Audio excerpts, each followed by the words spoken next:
पिछले साल के भारी गिरावट के बाद नवंबर महीने में नए जमाने की इंटरनेट आधारित कंपनियों में म्यूचुअल फंड मैनेजर्स की तरफ से जोरदार खरीदारी होती दिखी है। प्राइम डाटाबेस के आंकड़ों के मुताबिक नवंबर महीने में म्यूचुअल फंड्स ने न्यू एज टेक कंपनियों में 2139 करोड़ रुपए की नेट खरीदारी की है। म्यूचुअल फंड्स ने अपने फंड का बड़ा हिस्सा नायका, पीबी फिनटेक, डिलीवरी और पेटीएम में डाला है। इससे संकेत मिलता है कि प्री आईपीओ इन्वेस्टर्स के लिए लॉक इन पीरियड खुलने के बाद म्यूचुअल फंड्स ने नवंबर में इन शेयरों में बड़े ब्लॉक ट्रेड का फायदा उठाया है।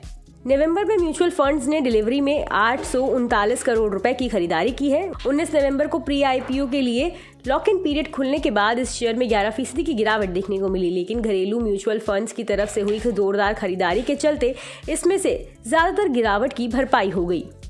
नवंबर में नायका में म्यूचुअल फंड्स की तरफ से 788 करोड़ रुपए की खरीदारी देखने को मिली है। बता दें कि प्री आईपीओ इन्वेस्टर्स के लिए लॉक इन पीरियड खुलने के बाद इस शेयर में 25% की गिरावट देखने को मिली थी।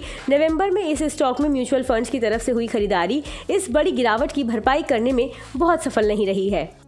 पॉलिसी बाजार की ऑपरेटर पीबी फिनटेक में नवंबर में म्यूचुअल फंड्स ने 441 करोड़ रुपए की खरीदारी की है। 2021 में लिस्ट होने के बाद से न्यू एज शेयरों में 50 से 70% से ज्यादा की गिरावट देखने को मिली।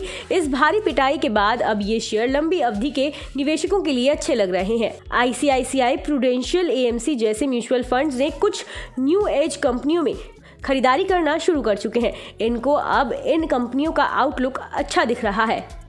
एक्सिस सिक्योरिटीज के नवीन कुलकर्णी का कहना है कि घरेलू संस्थागत निवेशकों को अब कई न्यू एज कंपनियों में वैल्यू दिख रही है, ऐसे में वे इनमें खरीदारी कर रहे हैं। फंड मैनेजर्स का मानना है कि नए जमाने की कंपनियों के लिए आउटलुक में सुधार जारी रहना चाहिए, क्योंकि ज्यादातर कंपनियां अच्छी स्थिति में हैं और भारी करेक्शन के बाद अब इनकी वैल्यूएशन अच्छी हो गई है। वैल्यूएशन ही पहले इन कंपनियों के लिए सबसे बड़ी चुनौती थी। इनमें से तमाम कंपनियां अब ग्रोथ की तुलना में मुनाफे को तरजीह दे रही हैं।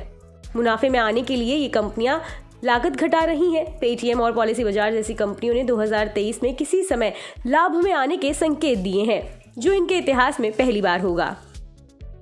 बता दें कि मनी कंट्रोल पर दिए गए विचार एक्सपर्ट्स के अपने निजी विचार होते हैं। वेबसाइट या मैनेजमेंट इसके लिए उत्तरदायी नहीं है। यूजर्स को मनी कंट्रोल की सलाह है कि कोई भी निवेश निर्णय लेने से पहले सर्टिफाइड एक्सपर्ट की सलाह लें।